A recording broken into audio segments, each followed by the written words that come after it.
Hello दोस्तों, नमस्कार। मैं हूँ शांति तिवारी। मैं हूँ वंदना दुबे। स्वागत करती हूँ अपने यूट्यूब चैनल पे आप सभी का। एक बहुत ही प्यारा विवाह गीत लेके आई हूँ, ललन वाला। कैसे लगेगा कमेंट में जरूर बताना। काली काली बदरी झिमिरी पानी बरसई, अरे भीगई लागे चुनरी हमारा रे ललनवा, अरे भीगई लागे चुनरी हमारा रे ललनवा। माया मोरी होती आया चरा ओढ़वती, अरे नाही भीगतई चुनरी हमारा रे ललनवा, अरे नाही भीगतई चुनरी हमारा रे ललनवा।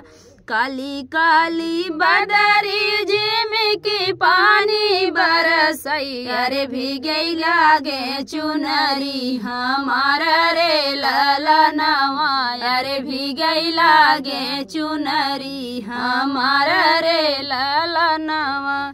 चाची मोरी होती ताया चरा ओढ़वती, अरे नाही भीगत चुनरी हमारा रे ललनवा, अरे नाही भीजत चुनरी हमारा रे ललनवा। काली काली बदरी झिमिकी पानी बरसई, अरे भीगई लागे चुनरी हमारा रे ललनवा, अरे भीगई लागे चुनरी हमारा रे ललनवा।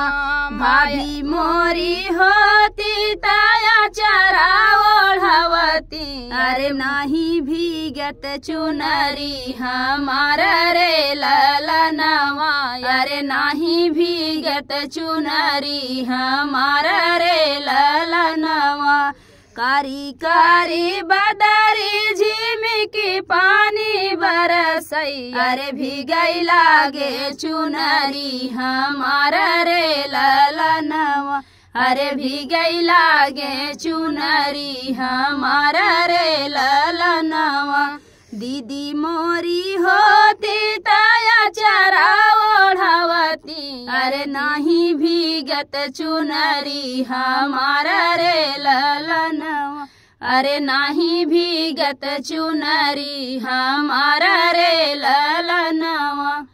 तो फ्रेंड, ये था बेटी विवाह गीत। आप लोगों को कैसा लगा कमेंट बॉक्स बताइएगा। फिर मिलते किसी नए गाने के साथ, तब तक के लिए बाय बाय दोस्तों।